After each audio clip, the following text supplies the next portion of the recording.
There's quite a lot of despair at the moment and concern at the way we're headed. There's a recognition that something is not right and something is going in a very negative direction. On both sides of the political spectrum, I would say, there's a recognition that we've lost something.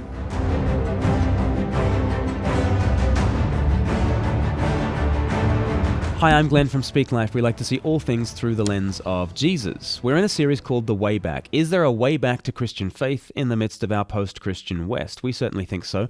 And one person who has experienced it for herself is Heather Tomlinson. She grew up in the north of England in a very secular environment and came to faith from out of being a journalist for The Guardian. We speak about that in our interview. She's also just written an article reflecting on Ayaan Hirsi Ali's conversion. We've done a couple of videos on Ayaan Hirsi Ali's conversion, and Heather has written for The Critic this wonderful article called Christianity Can Only Save Western Civilization If It Is True. So she reflects on Ayaan's reasons for coming to faith and notices both the worldview reasons and the more existential reasons, and she says she also processed things in that way, both the worldview reasons and the existential reasons. She had encounters with Christ, and she's come to see it as true, and it's useful because it's true, not true because it's useful.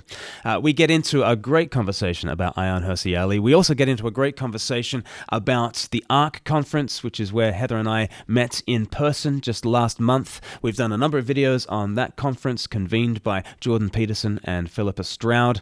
Heather and I were at the conference. We're going to share our reflections on Jordan Peterson, where he's at spiritually, the ARC conference and how surprisingly Christian it is, and this moment. Is there a moment right now? Are there people turning back to faith in the midst of this very secular moment, in the midst of this meaning crisis? We happen to think that is happening, and Heather is one example of someone who is doing just that. So I begin by asking Heather about her time at The Guardian. Hello, Heather. Hello, how are you? I'm doing really well. We figured out at ARC that I was in Clerkenwell kind of when you were. We were always praying for The Guardian that had its offices in our parish, and you were there. So if I had have come along and invited you all to Christmas carols at St. James Clerkenwell, what do you think the responses would have been in the offices? I don't think you'd had many takers, let's put it like that. I don't know, this possibly like a sort of, maybe in some of the older journalists, a bit of a sort of high church kind of respect for faith and religion, but I doubt many people would have gone. Put it like this. So I had a very, very vague faith at the time, and so one memory of that experience was something bad was happening in the world. There was TV screens and the news was on, and something bad was happening. I can't remember what. And I said, and this is unusual because I didn't spend any time praying really at that time, but I said something like, "Oh, we should pray for that," or something like that. And someone next to me was like, "Why on earth would you do that?"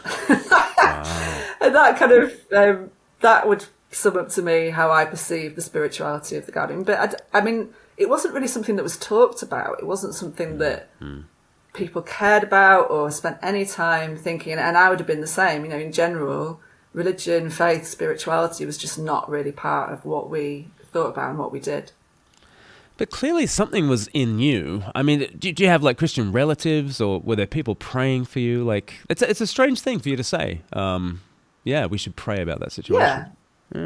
Yeah. And actually there's a few things I credit my, or not credit, but I think contributed.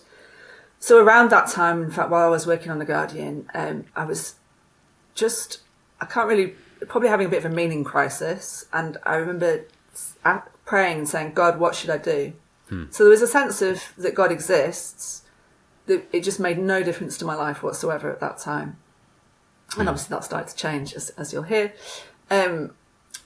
One thing I definitely put it down to, so when I was a child, there was a lovely, lovely Christian couple who worked with my parents, and I knew them quite well. Now, they'd never talked to me about God, but they are fully 100% born-again Christians, absolutely full of enthusiasm for the Lord. And they told me when I converted, and I rang them up and told them, I don't think I've ever made anybody as happy in my life as those two people when they heard that I'd become a Christian. And part of the reason for that happiness was because they'd spent a lot of time praying for people, evangelizing, and really trying to help people come to faith, and never seen really anything from it. And Northern England, in the culture I was, it really is hard ground. But I think they prayed for a lot for me. They were very, very kind to me. And I knew they were Christian, even though they didn't really talk to me about faith. I knew they were Christian. It was a very good witness to them, because I knew that they cared about me. And I do think those prayers had something to do with it. That why, obviously more than a decade later, I sort of rather randomly started this spiritual search and ended up becoming a Christian. Yeah. So tell me how it happened. How did you come to Christ? There's a few parts to it. So the article that I wrote for the Critic is more thinking about the political aspect of it. In hindsight, I wouldn't have said it at the time, and I didn't realise it. In hindsight, I think what I was pursuing was love. And I think a lot of people on a spiritual journey, that is what they're looking for. In fact, a lot of people, that is just what they're looking for.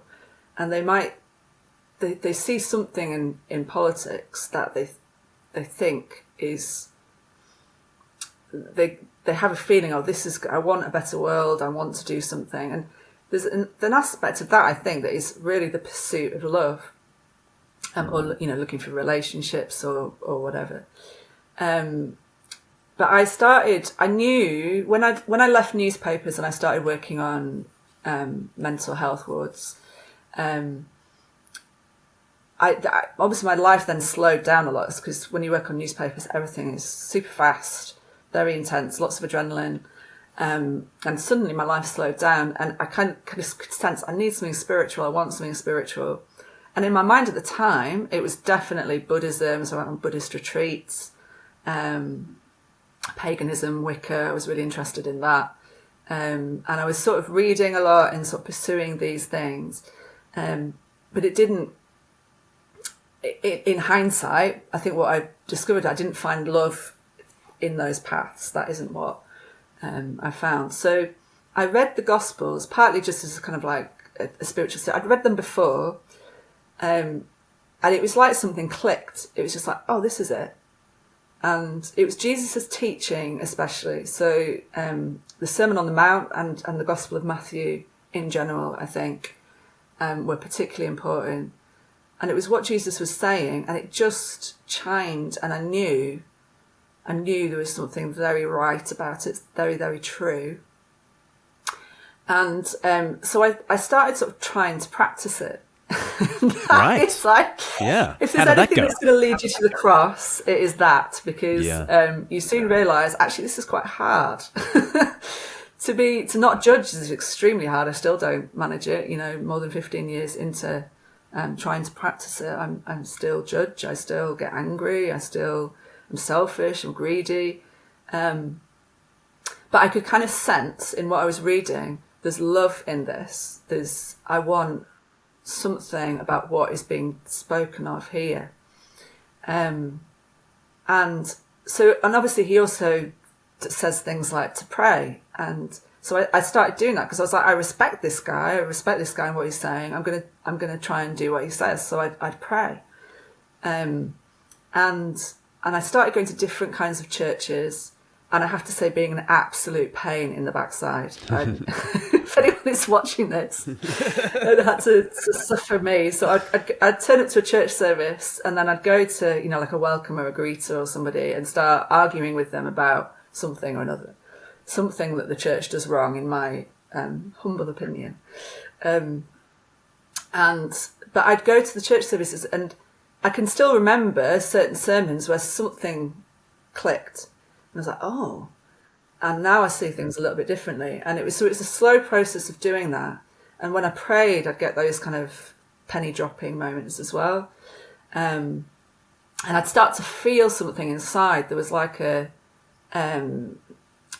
was something happening. I didn't know what it was at the time. Obviously now I'd be able to describe it in Christian terms. But it was like, the Bible uses all kinds of metaphors to talk about this, scales falling from eyes and all sorts of things. But it was just like having the world opened up in a completely different way and understanding what I'd been looking for and finding love in God, feeling more love for others, and also recognizing where in many ways that I am not loving, and so that being like a recognition of sin. And actually I'm terrible at loving. I'm really, really bad at it, and I really need God. I need forgiveness, I need mercy, and I need, more importantly, the Holy Spirit to help me to love other people. And it worked. And slowly but surely, the way I thought changed, the way I was changed. So some of my friends who knew me before would say things like, "Oh, you seem to be a lot more peaceful. You seem to be a lot more happy." And while there is plenty left to do, as I say, I'm still get things wrong. I'm not perfectly loving people as I would want to do, and I think Jesus wants us to do. But nonetheless, it was just, when I look back, it's just like being a completely different person from where I am now. And so much good, wonderful things from faith. But I don't do anything by halves. So I really, I read loads, I prayed loads, I talked to people loads. And, I think when you do that, when you put the effort really into searching spiritually, then it tends to lead to good things. And I don't look back. No way. Were you writing things about your own spiritual journey at the time? And have you gone back and looked at what you wrote? No. So I stopped when I left journalism, and perhaps there was some purpose in this. When I left journalism, I stopped writing and I really loved journalism and writing. I knew I needed to leave, but I really loved it, and I couldn't.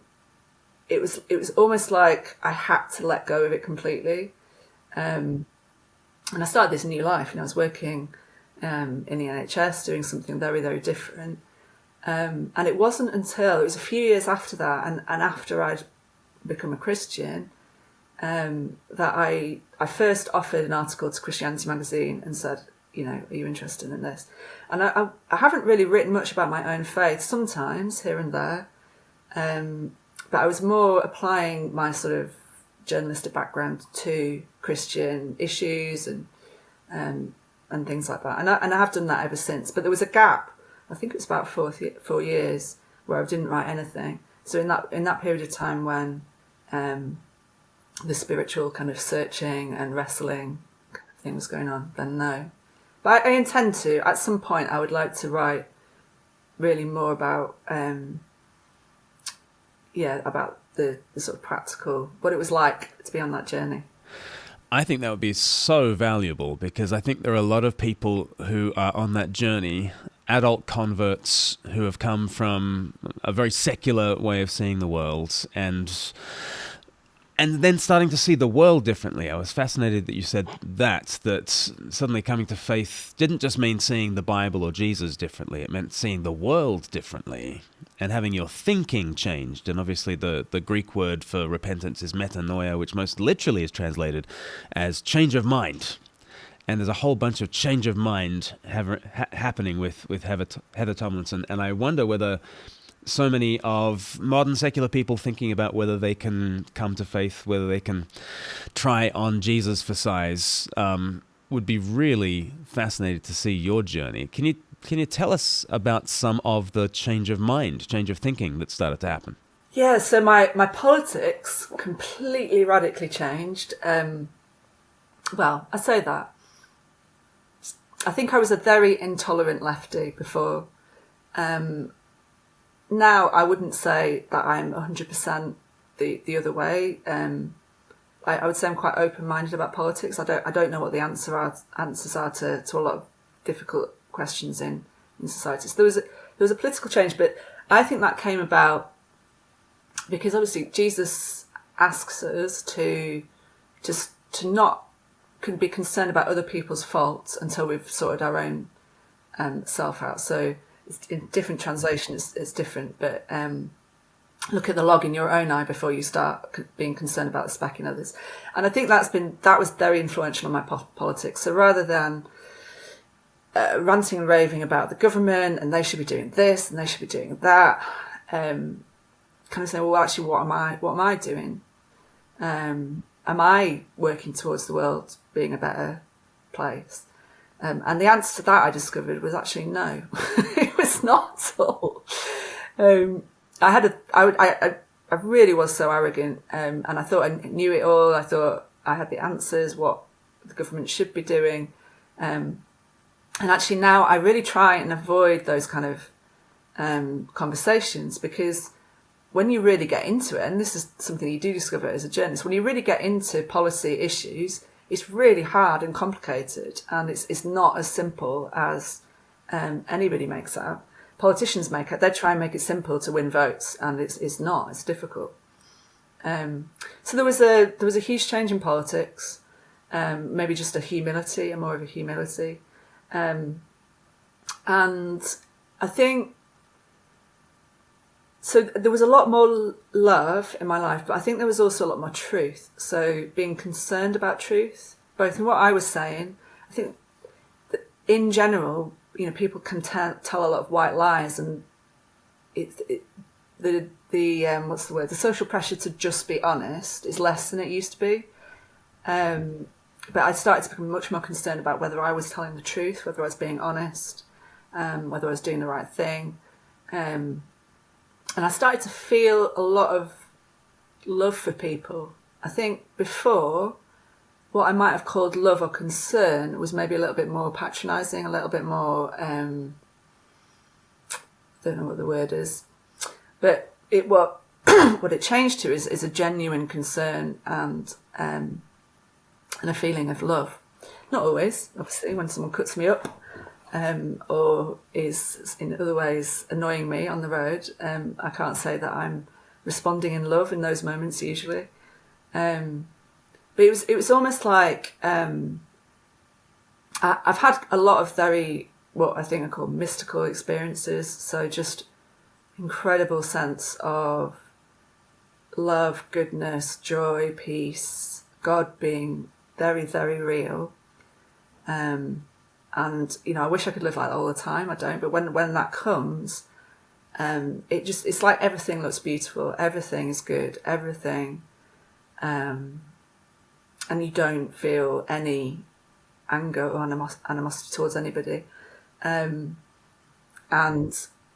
knowing when you've had that happen a few times, and especially when it's come at difficult times in life, then you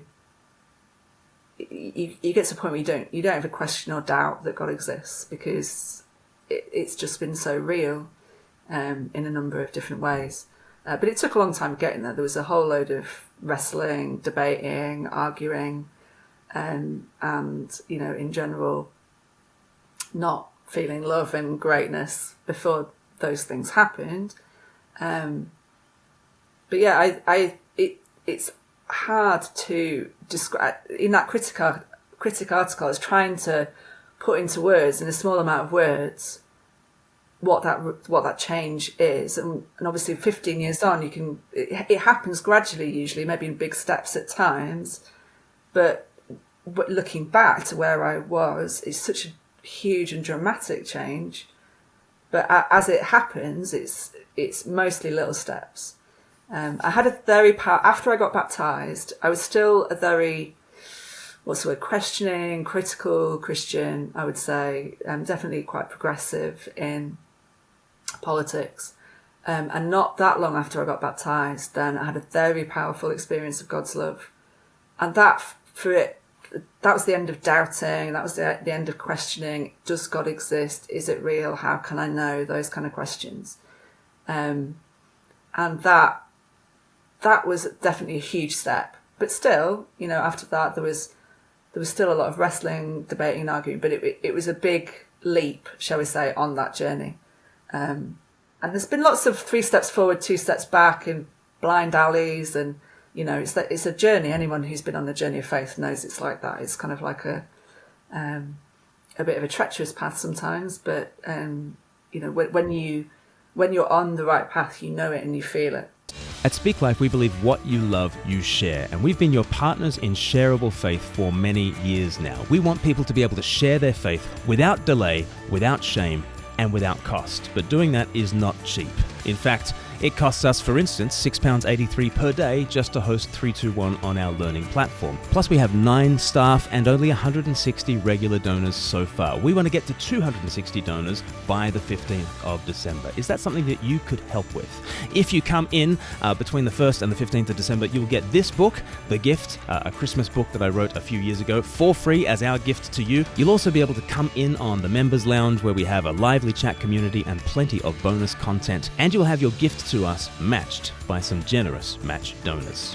There's never been a better time for you to support Speak Life. If that's something you've ever thought about, today is the day. Go to speaklife.org.uk/appeal and become one of the 100. Now, back to the conversation. You've said that you weren't writing for the 4 years that were sort of most formative in you coming to faith. On the other hand, Ayaan Hirsi Ali, whatever spiritual transformations are happening in her, are kind of being relayed to the public in real time. And that's a kind of a double-edged sword, isn't it? Because I imagine if your diaries were published from 2007, you're not the rounded Christian that you are in 2023. Ayaan Hirsi Ali at the ARC conference comes out and talks about Christianity and the Judeo-Christian kind of traditions and civilizational Christianity. And sort of people can be quite cynical about that and just think, okay, she's just converting for geopolitical reasons. But then she has another opportunity and she says, oh no, there's also the existential issue, and I was very depressed and I found incredible solace. And then later on, I don't know if you caught on the Free Press website at Thanksgiving, she made this wonderful statement about what she was thankful for this Thanksgiving. And she said, for the first time, I can thank God. And it seemed to be a really kind of a heartfelt thing. But she's having to process this in real time with a whole world and millions of people reading what she's saying. That's a huge pressure on her, I think. How are you seeing Ayaan's statements about her faith? Very positively, and I can completely understand why she wouldn't talk about the personal side. So she said, I think there was 2 sentences in that unheard piece about the personal side. I don't blame her for not talking about that, because she knows she was an atheist. She's friends with some of the most famous atheists. She knows that when she would publicly put her head above the parapet and say, I'm a Christian, she's going to get attacked. And you don't want your personal, I don't want, I'm aware talking about my personal stuff, you get a load of grief and nasty comments and endless sort of, atheist arguments and all sorts. So I don't blame her at all for being very limited in what she's saying. Clearly, she was a little bit more right-wing than I was, and so aspects of the West and Christendom that appealed to her, she's talking about that. And I completely understand that. That's the impersonal side. That's the stuff that is maybe a little bit easier to talk about. And there is so much to Christianity that you can talk about, and so she's choosing one little aspect of it. I obviously I don't know her. I don't know where she is with God. But as you very rightly say, if someone had asked me in maybe not 2007, in 2008, what I'd have been writing, I'd have been saying the church should be doing this and the church should be doing that, and I'd have written something that was, you'd have read it and thought, oh my goodness, this woman is not a Christian. She hates the church, or you'd have definitely judged it harshly. And even as I started writing, I think as well, I was very different. And everybody changes, as they get older and they get wiser, and things happen which help them to, see things differently.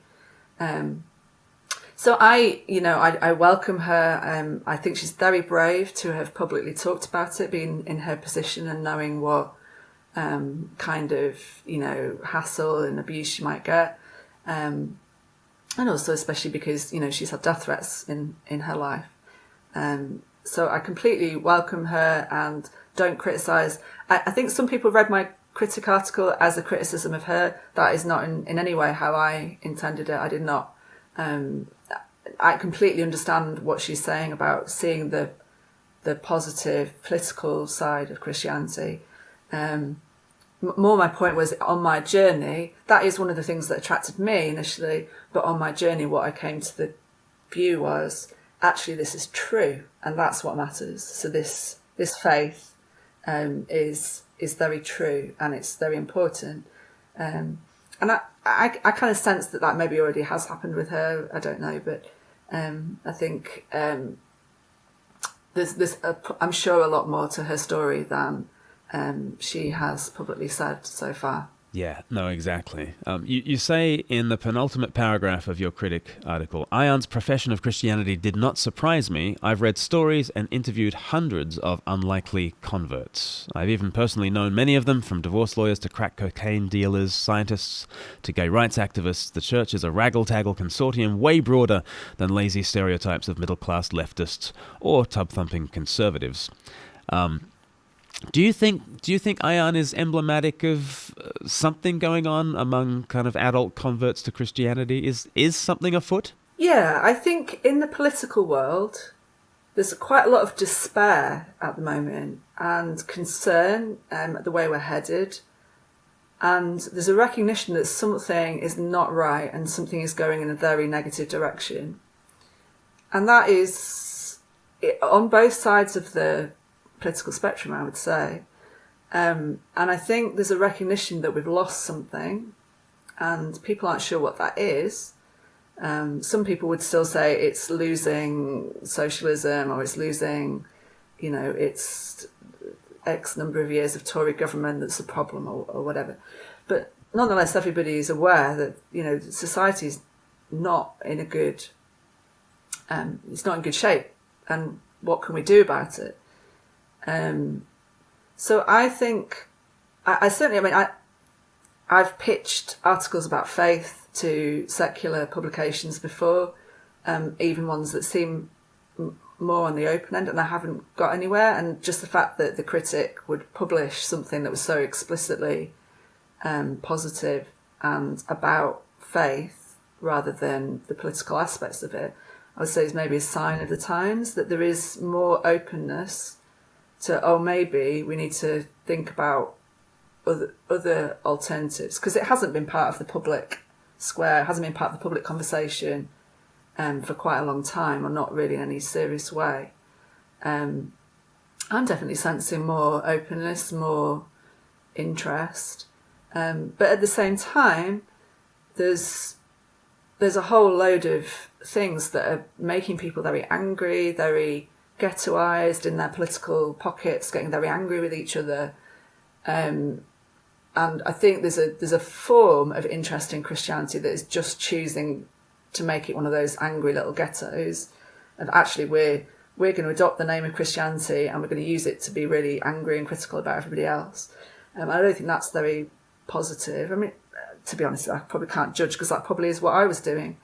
Yeah, well, everybody comes to faith for mixed motives, don't they? Like, everybody. Like, if someone shows up in your church and why are you here? Well, they're just going through a divorce, or they lost their job, or their daughter's, in trouble, and they don't know where else to turn. And it's not, they don't show up saying, I would like to worship the living God.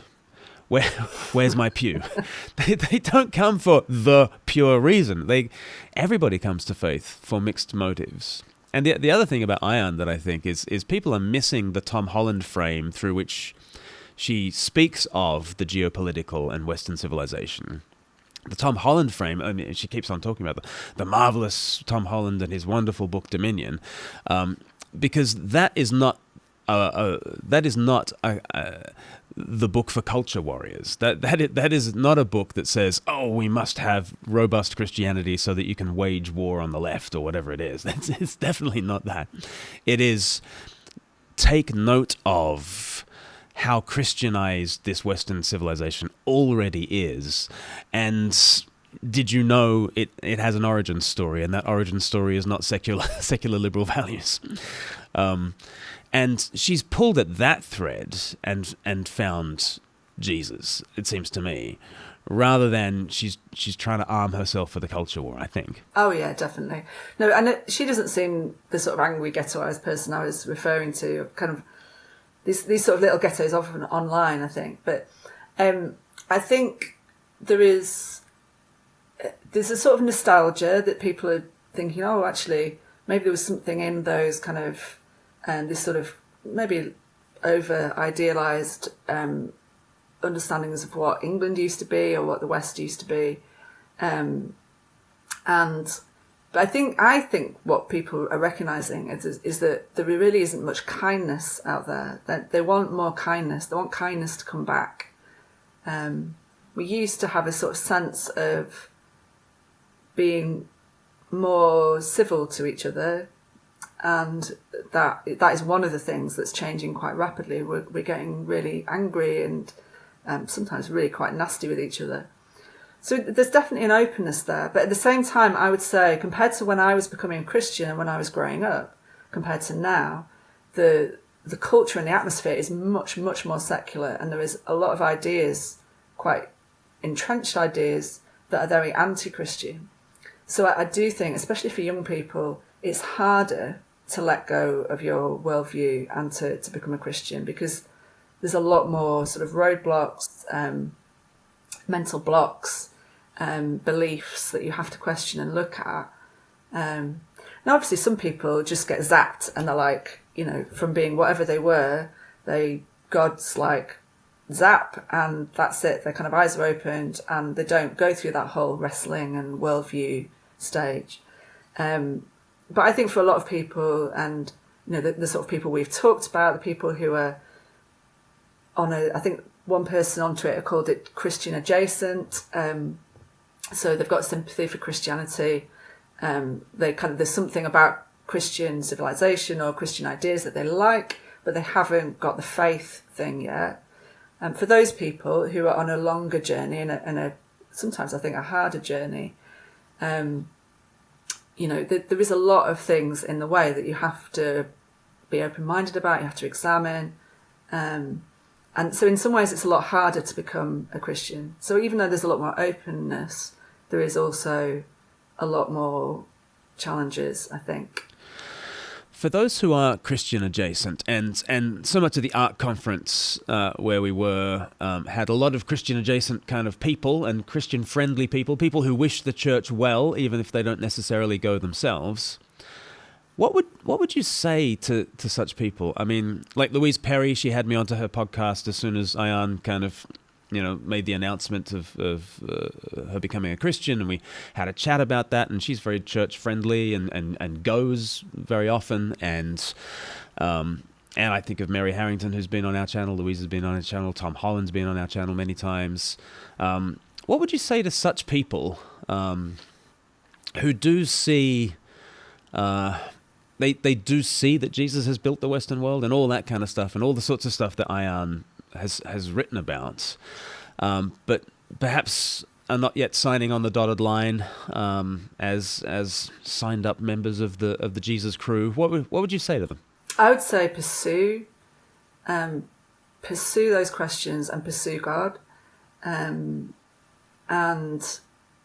explore the traditional ways of doing that. It's on one level, it's really quite simple. Pray, read the Bible, worship, and I would say as well. And I think what helped me a lot is try and practice it. Read what does Jesus say, and how can I do it? How can I do it in my own life? I think One problem is that I think people, and I know I have had very powerful mystical experiences that have made a big difference in my faith journey. But I think when people don't have that, then they feel like there's something wrong. And I don't think everybody does have those kind of really intense experiences. I think God tends to deal with us in a very individual way. And so some people are sometimes thinking, well, actually, maybe I'm not getting something because I don't feel like that. I don't feel God's presence, or I don't this, that, and the other. And maybe that can be a bit of a... And some churches maybe would overemphasize that side of things. Now, what would my advice be? I think the other thing that is helpful is to really reflect a lot on love. And what is love? What is this love that Jesus talks about? When he says love your neighbour, what does that mean? Now, I would see the New Testament and the Old Testament, but more obviously in the New Testament, is a manual really of, well, what is love and how do you love? And so, but asking that question of yourself, I mean, do other people have views on that? What does it look like? When I felt loved, what was that like? And because I know when I've got off track, maybe got a bit too religious or got a bit, I don't know, angry about something political or something religious or some, I do find it helpful to think, okay, what are the basics? Love God, love your neighbour. What does that look like? What does Jesus say it looks like? What does he want me to do? And so that sort of very practical side. I think there's possibly not enough emphasis on Jesus' teaching in the church, because it can be really, really life-changing. Even if it's just to realise I'm terrible at this. Right. I thought I was this important. really good person. Yeah. And actually I'm not doing brilliantly at it. So then it kind of leads you to mercy. Actually, crikey, I need God. I need God to help me to love, to be a loving person. Getting in touch with that moral dimension is just so important, I think, and something that can get missed if it's just if it's just a civilizational Christianity sort of thing. Then we just need classical liberal values, and if Jesus helps us, then we get the classical liberal values. But if you put into practice the Sermon on the Mount, well, you're getting in touch with the profoundly moral dimension of life, and at that point, that is a supernatural thing. Naturalism does not give you morality, or if it does give you a morality, run a mile from it. But to put into practice the Sermon on the Mount, that is a very supernatural thing. To fall short of that is an incredibly convicting thing. And then the requirement for mercy, at that point, you're into real gospel territory rather than just worldview territory, aren't you? Yeah. I think God is very, very interested in love and how we love others. And my experience is that if that is the question I'm bringing to God, like, how do I love you, God? Or do you love me, God? Or how do I love others? Or how do I cope when other people are not loving me? When you bring those kind of questions to God, I think he's very, very interested, and you will get help. It might not be the sort of help that you envisage, but the help will come, because God really wants us to be more loving. He wants us to know that we love him. He wants us to know that he loves us. He wants us to love him. These are things that God really cares about. And if you are asking really genuine, authentic questions to God of that nature, I think you will get an answer. So I would ask God. That would be what does God think? Yes. Yeah. No, I love that. Yeah. And so prayer and actually meeting God. This is what everybody needs. We need to meet God. Prayer, therefore, is vital. The prayers of others, just as your relatives praying for you, the prayers of others are vital. And and as you say, Bible, prayer, worship. And what I said to Louise Perry on her podcast is, she sort of said, I haven't had a Damascus Road experience yet. And I was like, well, there's always the Emmaus Road, which is a different conversion experience, taking a much longer time, and there's a Bible study, and there's a shared meal, and there's the breaking of bread, and It's most people do not have a road to Damascus. In fact, I think only one person really traveled that road. Saul becomes Paul, but that was quite a one-off. I think most of us are on a road to Emmaus sort of a thing. As we round up, Heather, Jordan Peterson was sort of the one who was able to convene such a conference as ARC. Philippa Stroud, I think, had the sort of the organizational and the heft of institutions around that could pull off ARC. But I think in terms of the personality that could attract people, it was Jordan Peterson, who is at the middle of a moment, I guess, among some. Some people have never heard of Jordan Peterson. But if you're extremely online, then you can't help but know about him and know about the ways in which he's spoken into the meaning crisis. What did you make of his contributions at ARC? And what do you think we as Christians can learn from him? Yeah, I'll leave it at that. I'd love to have a chat with Jordan Peterson and ask him what his experience of the past few years has been, because looking at it from his perspective, so obviously I've got a scientific background. I was trained, I was in the early stages of training as a clinical psychologist. So when he came on the scene, some of the things he was talking about, especially about personality traits and the gender differences and things like that, I completely got what he was saying, because it was a scientific psychology kind of thing he was talking about. He was talking in those terms. And if you read them in a sort of socio-political way, then you don't understand what he's saying. Then you're reading them as a sort of sexist or whatever. And I don't think that was what he was about at all. He had certain values that I think would be Christian values, and he was trying to do certain things. And a lot of what he said was completely misinterpreted. And he became this, I mean, it was crazy, wasn't it? So was it about 2017 when he was getting so much, he was just extremely famous and there was so much criticism.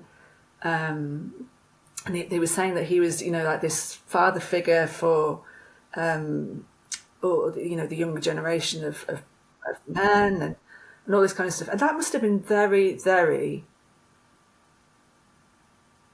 strange. And especially if you do not have an active faith, to cope with all of that, I'm not surprised if he was really struggling with that behind the scenes. And so when he talks, I kind of see him as a little bit.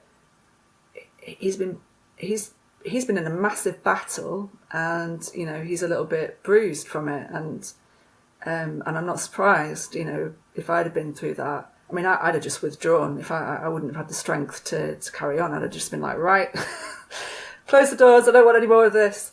But he's chosen to sort of keep battling on. I mean, he has a lot of interesting ideas, interesting thoughts.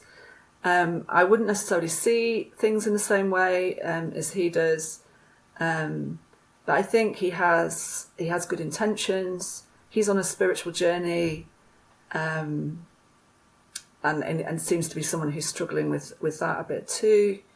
So I just have a lot of what would be the word? Sympathy's not the right word. Just kind of like a sense of, gosh, that is a hard. The position he's got is a hard place to be. But as you say, I mean, he brought together a lot of. I found ARC really fascinating. There were so many interesting people to meet. I mean, everywhere you went, when you went in the main conference, if you came out and were just chit-chatting to people outside, everybody had something really interesting to say. They were doing something interesting in the world. It was a real privilege to be there. I didn't find the talks necessarily the most important thing. It was more that kind of hearing other people. What I did really like from the front was the optimism. There was a lot of hope and positivity, and I think it was quite striking just because we don't get that anywhere at the moment. It's so negative. Everything is negative, and really quite depressing. And so to be somewhere where everything from the front was much more positive, actually, let's do something good. Let's pursue the beautiful. Let's, it was, even if you don't agree with some of the politics of some of the people who were speaking, it was in general a kind of let's keep on the good path, let's fight the good fight kind of message. And so I came away really inspired and much more hopeful than I was when I went in there, and much more aware of that. It's really hard to protect yourself to not adopt all that pessimism, to adopt all that despair, and oh my goodness, the world is in such a state. And in lots of ways it is, but it always has been. Yes, well, exactly. Yeah. Were you surprised by how Christian it was? Yeah, massively. When they put that, was it on the last day? When someone said everyone put their hands up. If you see yourself as having some sort of religious affiliation, I think that's the way they put it, and nearly everybody put their hands up. That surprised me, because I didn't realise there was that many people in the public square who would say that. Obviously people came from all over the world, so other cultures are much more religious than we are. Yeah, and the Christian there was a lot of Christian speakers. They weren't really talking about faith explicitly, but they were, you could hear the Bible. Even in most of the speakers, you could hear biblical references, you could hear Christian ideas, Christian values. So yeah, that definitely did surprise me. Yeah. It'll be interesting to see where art goes from here, and whether it is emblematic of the way in which the church, I think, is and can be a place of hope, to which a world that is recognizing more and more sinking sand might actually flock and find hope and find security and find peace and find the love that you're talking about, Heather. Final word, Heather. So, Ayaan Hirsi Ali, like we've spoken about those who might be on a pathway towards faith, and we're very hopeful for Ayaan herself. She says, I learn a little bit more each Sunday as I go to church. I love that she wrote in her Unheard article. So there is she, and Neil Ferguson, her husband. I think we are to imagine him next to her, given all the sorts of things that have been said. What sort of advice would you give to her moving forwards? Ooh, from a faith perspective, my advice would be that God is a better guide than me or anybody else, and to keep praying. And so there's a word that is used called surrender in Christian circles, and it's not really the same meaning as how people normally use the word, but really saying the words, God, what do you want? Maybe it's not about what I want. What do you want? And maybe she already has said that. Who knows? I don't know. But or what I would just encourage anybody who's on that path is just it's worth it. It's worth spending the time pursuing God, pursuing Jesus, asking the right questions. Listening to Christian people from of old, and the very simple messages of that they have about love, about prayer, about the need for forgiveness, etc. It's really, really worth it. That's all that I can say. I'm so grateful that by some miracle I am where I am now, from where I was. And it really is worth it. And once you get there, you're kind of like, oh, like this thing. And it's so hard to put into words, really, to describe a faith journey or what's happened to you.